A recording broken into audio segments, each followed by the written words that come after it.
Yeah, I'm Dennis, known as Dwhatever in the speedrunning community. I am from Germany and I speedrun Mario 64. I've gotten the first 46, I guess, that's kind of known. Honestly, growing up there wasn't too much crazy stuff going on. Yeah, school, playing with friends, playing games with friends, and then playing games at home, going to sleep and repeat, sort of like that. I guess the craziest thing that ever happened to me was that I was almost like ran over by horses, by our horses. I like fell to the ground. And then they just were running up. I don't know why, but they were running towards me. But luckily, they went past me, right past me, so they avoided me. So that's still remember to this day. I was like 4 years old, I think. But yeah, other than that, I think pretty normal. I played a bunch of League of Legends right before I started speedrunning. Just always loved games, I guess. Always playing games. I think a lot of people around that era, like the 2013, 2012 era, were inspired by Cyclamic. Also, same for me. I was getting bored of League of Legends, and I was browsing the front page of Twitch, and I saw Mario 64 had like 10k viewers. I was like, why? Why does this old game that I played as a kid have 10k viewers? So I just clicked the category, and it was mainly just one person that was streaming or getting all the viewers, and I was like, that was Cyclamic. So I checked out the stream.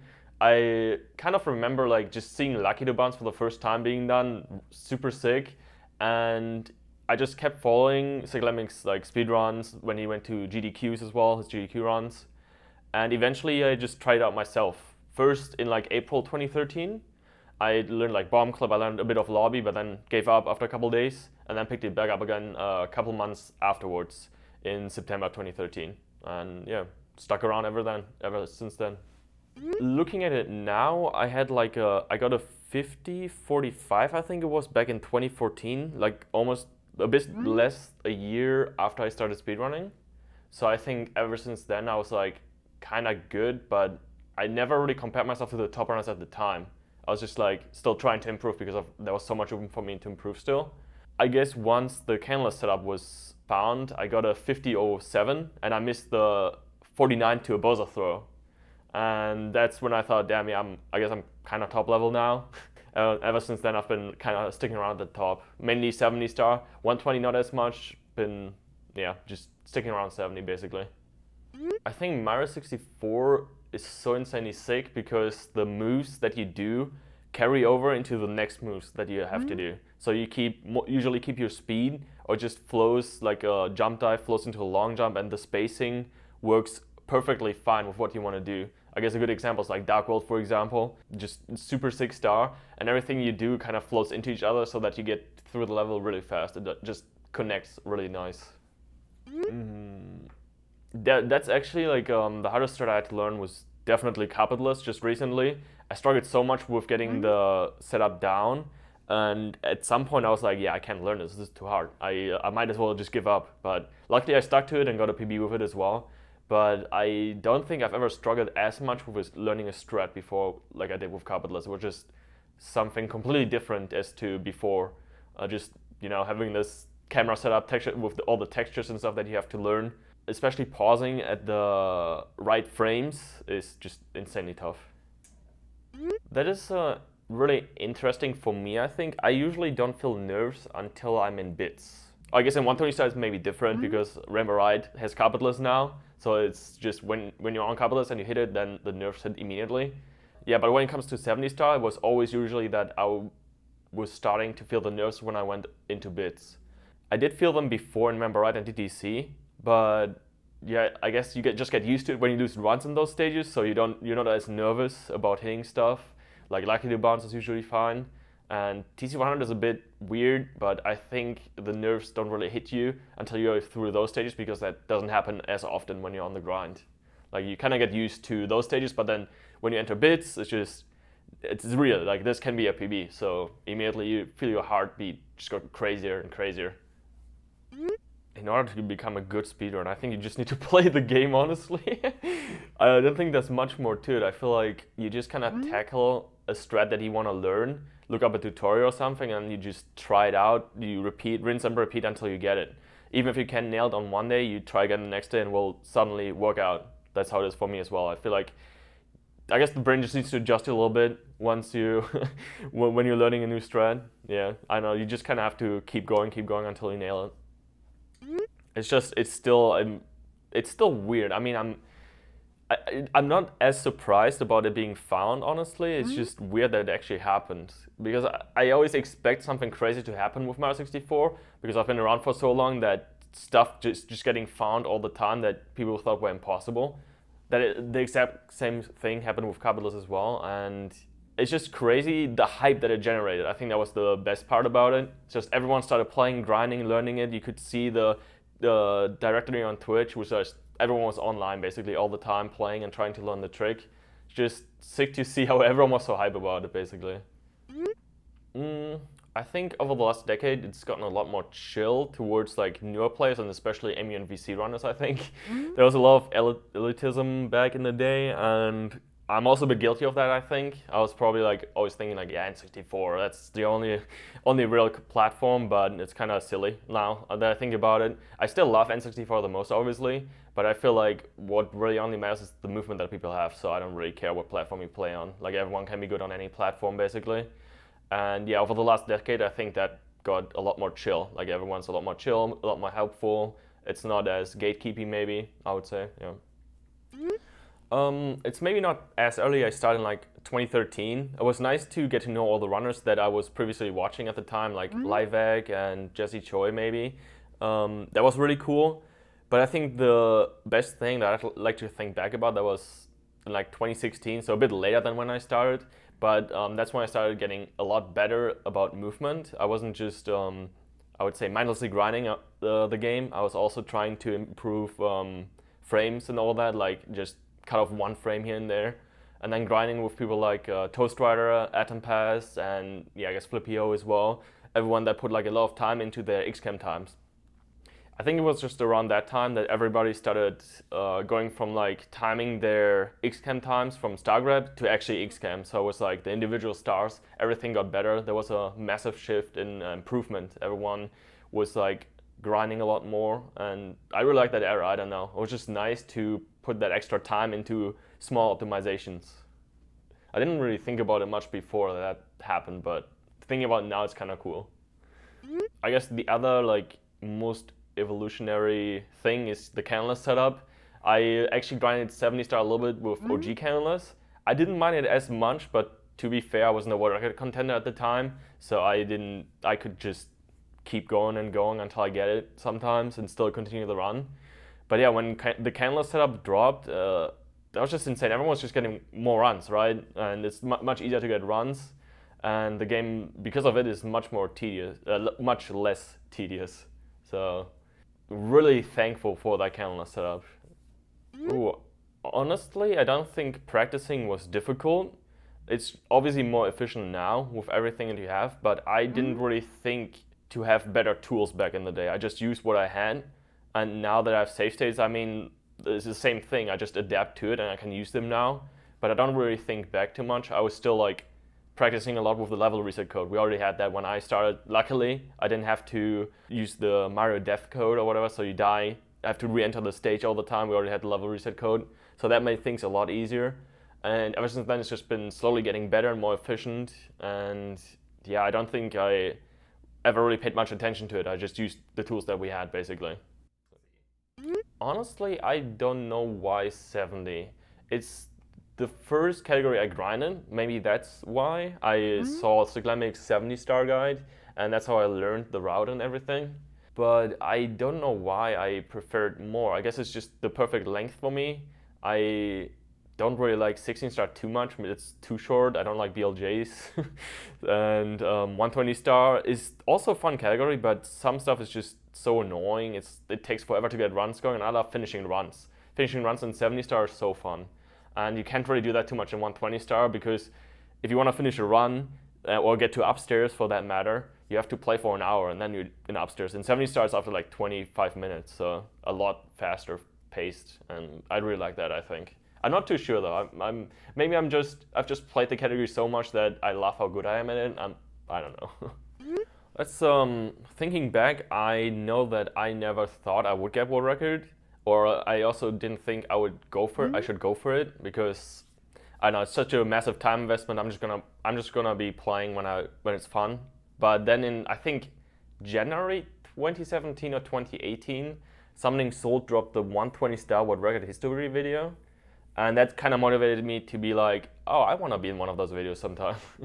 And I'm already like really good at 70. I had like I think a 48 at the time, and the world record was the high 47 from Cheese, I believe. I don't remember exactly, but yeah, then I grinded for a couple days. I got a 48.13, which was like 20 seconds off, less than 20 seconds off the world record. So I was second place at the time.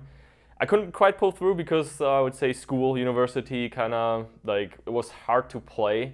You have to see Mario 64, I think, as a full-time job, silly as that sounds, if you want to get world record.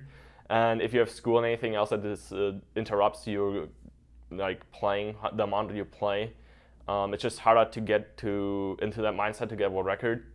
So I couldn't quite pull through at the beginning of 2018.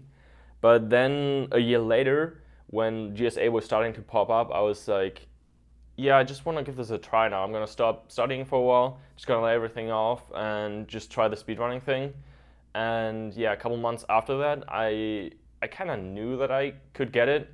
I just needed to invest the time. I had the movement. I've been doing single start the years prior and stuff.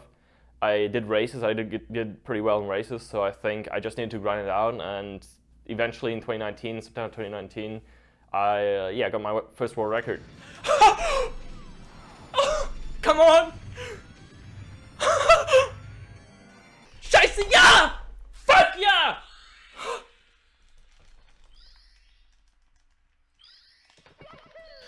Yes! Fuck! The funny thing is, at the time, I already thought that 46 was possible, so that wasn't the big deal for me. Like, I knew I could get world record eventually, but I wanted to aim higher than that and try to get the 46 already. Because I saw Tago grind the year prior as well, get the world record, and I saw how consistent he was at the category and how many strats he like didn't do and how his movement like wasn't quite on par with some of the stuff that I did. So I thought, yeah, it can probably be done. And then I almost got it in September, the same month where I got my first world record. I got a 47.08, but I missed the throw, so that could have been the first 46. Then again, I got interrupted by GSA stuff. I was like in races, then the Break the Record 2020 was happening, so I couldn't focus on 70 stars well. And that kind of carried on until May 2020 when I went back to 70 star just to grind. And yeah, I knew I could get it, I just had to grind it out. I had to finish runs. My thought process was basically I finished runs, I get consistency, and eventually I'll just get it. And yeah, it took a couple finished runs, couple new world records, I guess, and then I finally got the 46 in June 2020. Fuck yes! Yes! Fuck! Yeah!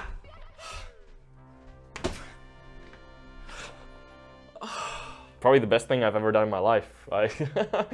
Nothing has come close to it yet. I was just, I don't know, like almost a year grind where I was just focused on this one thing, just with a couple interruptions, but yeah.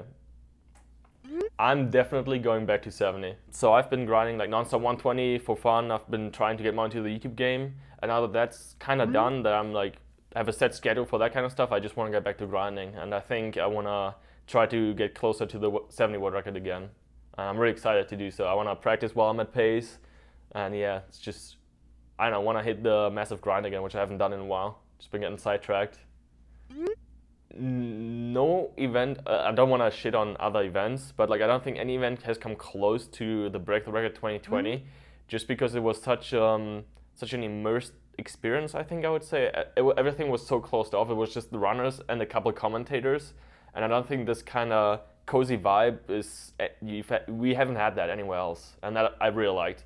You could just shit talk the whole time. I was talking to Cheese a lot, Tago, Paracusia as well. I was sitting to those guys, and it was just really funny to hang out with all the runners, like more, I guess, sort of in private, and you get to know them better, like off screen as well when you go to eat. It's just really just top runners or like other Mario 64 speedrunners and nothing else going on. And I really like that vibe. It's just a lot more cozy, I would say. But I remember that I got a 2-second PB like on day 2, and that run was so bad, I was surprised that I got that PB. It was like, I don't know how that happened, but I'm glad I just finished the run, I guess. I could have given up, but always gotta keep going. I guess what I love the most about these events is just hanging out with Mario 64 speedrunners, and obviously Pace is the one. If you want to meet Mario 64 speedrunners, you go to Pace, and that's why I love it so much. Everyone is so nice, everyone's super chill, I guess like there's a lot more people now than there used to be in like 2019, but it's still so very Mario 64 centered, which might be bad for other communities, honestly, but I'm glad that I got to meet all the Mario 64 people, basically. Really, really happy about that one. ESA is similar. There's a lot of European Mario 64 speedrunners there, but it unfortunately doesn't come close as with how many there are and how much hype there's around Mario 64 at pace. That's what I really like. Yeah. Gonna be interesting. I don't think I'm a good commentator. I don't know. My talking's a little bit stumbly, so that's a bit anxious about that. But I think it's still gonna be fun. I mean, most people in the community know me, I hope, so they might be more forgiving. So I'm not too scared about fumbling or whatever. I just think it's gonna be really fun, and having the honor to like commentate over like, yeah, all the best 120-star runners that qualify is really exciting. So I just try not to think too much about how I'm gonna do and just try to enjoy the experience, basically. I've been playing way too much Mario 64 these last years. My other speed game, Diddy Kong Racing, is one of my all-time favorites as well. Probably my second favorite game after Mario 64. Just also a good speed game, good single-player racer, I would say. Not so sure about the multiplayer because it lags a lot, but it's still a really fun game. And then, yeah, outside of speedrunning, I really enjoyed Breath of the Wild, Zelda. Amazing experience playing it for the first time, just exploring, was super fun. And I guess as a grand like summarization, I love Pokemon. Just any Pokemon game, it's always Pokemon. It's always the same kind of stuff. You can always just catch Pokemon, get some badges, and that's basically it. Try to finish the Pokédex. I really like that too. So any Pokemon game, maybe Pokemon Emerald as a favorite. It's really cool.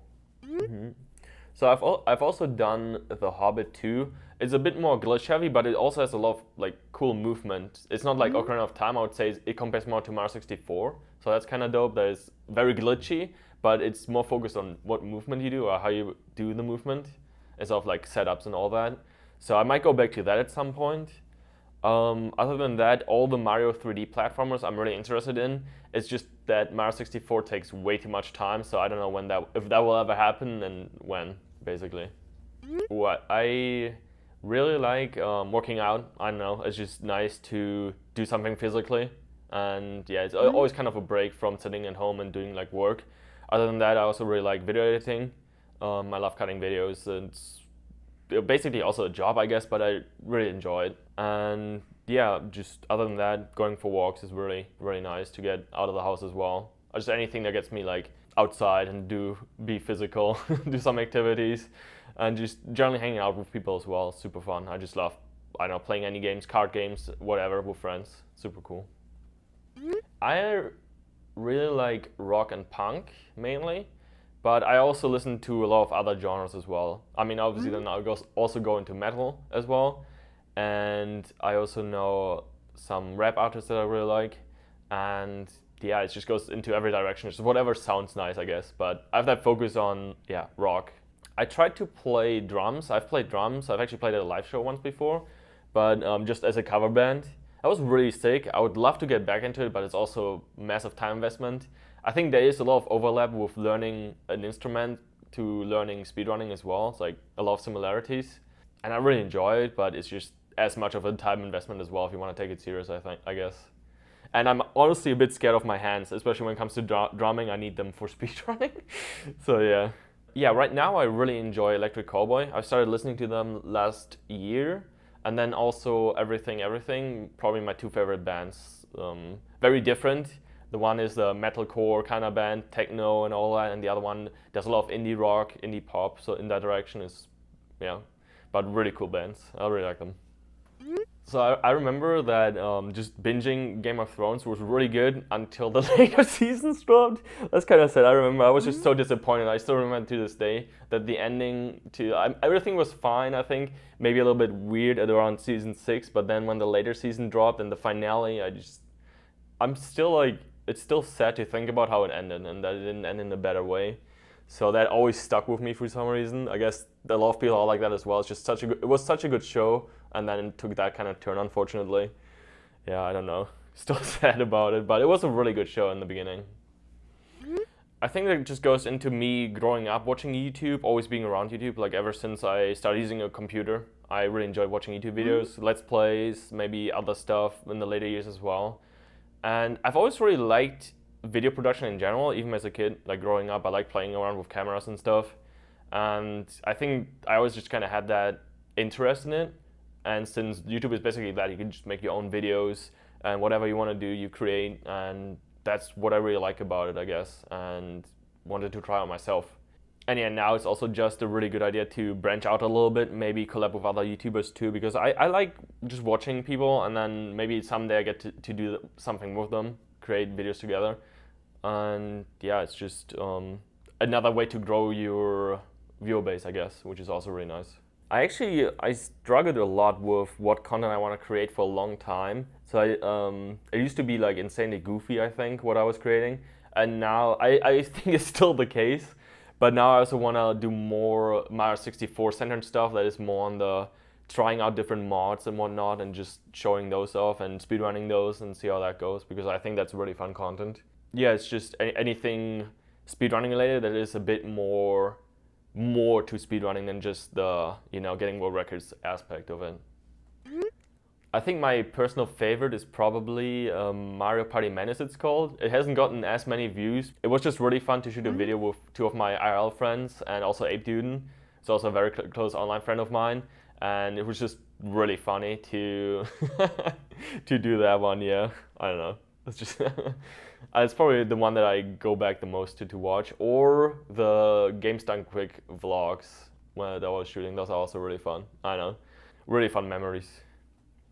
So, I think there's actually a couple goals I have. Obviously, I want to get better at Mario again. I want to be at the top again. That would be one thing. But outside of that, it would be really nice to have financial stability, especially with YouTube. It's easier to work on YouTube videos than it is to stream. For streaming, you need like multiple hours a day if we want to have success, I feel like. So having financial stability with YouTube would be really nice to have a little bit of less pressure to have to like stream all the time.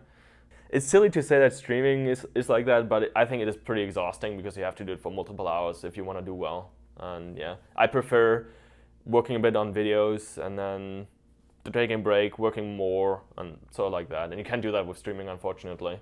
So yeah, I hope that maybe with content creation that I get to that point where I have enough financial stability that I can just do whatever I feel like. Right now, I don't know if I don't know if this is gonna be my final goal, but I would like to push towards 45. And then if Ouija gets 45 first, I would like to be the next 45. I want to have a world record that is a 45 basically. And I hope I can be the first one to get a 45, but Ouija's too cracked. I need some time to catch up. I think pretty generic, but I guess I would like to start a family at some point with the person that I love the most. Yeah, just be happy, I guess.